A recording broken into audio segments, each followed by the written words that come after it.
You speak of other worlds emerging into the greater community. Can you speak of successes and failures which might have bearing on our situation? There have been successes or we would not be here. In my case, as the speaker for our group, the world had already been greatly infiltrated before we realized the situation at hand.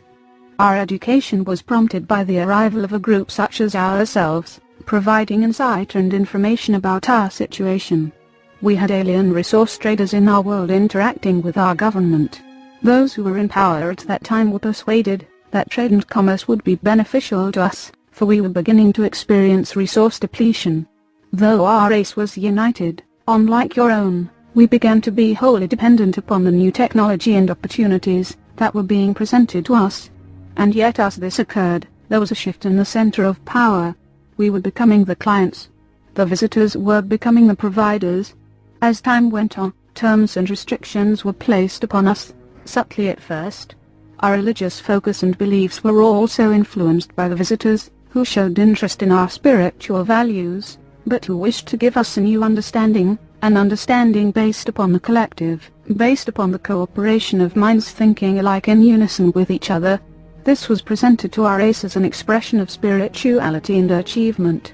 Some were persuaded, and yet because we were well advised from our allies beyond our world, allies such as ourselves, we began to mount a resistance movement, and over time, were able to force the visitors to leave our world. Since that time, we have learned a great deal about the greater community. The trade that we maintain is very selective, with only a few other nations.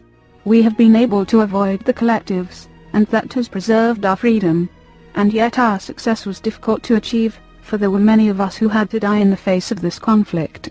Ours is a story of success, but not without cost. There are others in our group who have experienced similar difficulties in their interaction with intervening powers in the greater community. And yet because we eventually learned to travel beyond our borders, we gained alliance with one another. We were able to learn what spirituality means in the greater community. And the unseen ones, who serve our world as well, helped us in this regard to make the great transition from isolation to greater community awareness. Yet there have been many failures that we are aware of. Cultures where the indigenous peoples had not established personal freedom, or had not tasted the fruits of cooperation, even though they were advancing technologically, did not have a foundation to establish their own independence in the universe. Their ability to resist the collectives was very limited. Induced by promises of greater power, greater technology and greater wealth, and induced by the seeming benefits of trade in the greater community, their center of power left their world. In the end, they became wholly dependent upon those who supplied them, and who gained control of their resources and their infrastructures. Surely you can imagine how this could be the case. Even within your own world, according to your history, you have seen smaller nations fall under the domination of greater ones. You can see this even today. Therefore, these ideas are not wholly foreign to you. In the greater community, as in your world, the strong will dominate the weak, if they can. This is a reality of life everywhere. And it is for this reason that we are encouraging your awareness and your preparation, in order that you may become strong, and your self-determination may grow. It may be a grave disappointment to many to understand, and to learn that freedom is rare in the universe. As nations become stronger and more technological, they require greater and greater uniformity and compliance amongst their peoples. As they bridge out into the greater community, and become involved in greater community affairs, the tolerance for individual expression diminishes to the point where large nations, that have wealth and power, are governed with a strictness and an exacting attitude that you would find abhorrent. Here you must learn that technological advancement and spiritual advancement are not the same, a lesson that humanity has yet to learn, and which you must learn, if you are to exercise your natural wisdom in these matters. Your world is greatly valued. It is rich biologically. You are sitting on a prize that you must protect, if you are to be its stewards and its beneficiaries. Consider the peoples in your world who have lost their freedom, because they lived in a place considered valuable by others. It is now the whole human family that is so imperiled. You speak about keeping knowledge alive. How many will it take to keep knowledge alive in the world?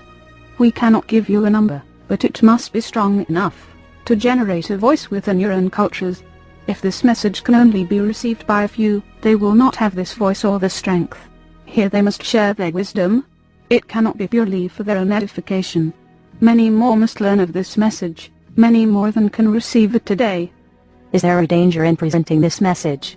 There is always a danger in presenting the truth, not only in your world, but elsewhere. People gain advantage from the circumstances as they currently exist. The visitors will offer advantage to those in power who can receive them, and who are not strong in knowledge. People become accustomed to these advantages and build their lives upon them. This makes them resistant, or even hostile to the presentation of truth, which calls for their responsibility in service to others, and which may threaten the basis of their wealth and achievements. This is why we are hidden, and do not walk in your world.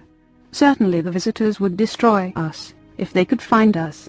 But humanity may seek to destroy us as well, because of what we represent, because of the challenge and the new reality that we demonstrate. Not everyone is ready to receive the truth, even though it is greatly needed. Can individuals who are strong with knowledge influence the visitors? The chance of success here is very limited. You are dealing with a collective of beings who have been bred to be compliant, whose whole life and experience have been encompassed and engendered by a collective mentality. They do not think for themselves. For this reason, we do not feel that you can influence them. There are few amongst the human family who have the strength to do this, and even here the possibility for success would be very limited. So the answer must be no. For all practical purposes, you cannot win them over. How are collectives different from a united humanity? Collectives are made up of different races, and of those who are bred to serve those races. Many of the beings that are being encountered in the world are bred by collectives to be servants. Their genetic heritage has long been lost to them. They are bred to serve, as you breed animals to serve you. The human cooperation that we are promoting is a cooperation that preserves the self-determination of individuals, and provides a position of strength from which humanity can interact, not only with the collectives, but with others who will visit your shores in the future.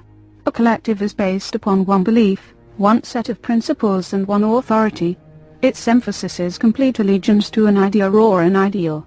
Not only is this engendered in the education of your visitors, but in their genetic code as well. That is why they behave in the ways that they do. This is both their strength and their weakness.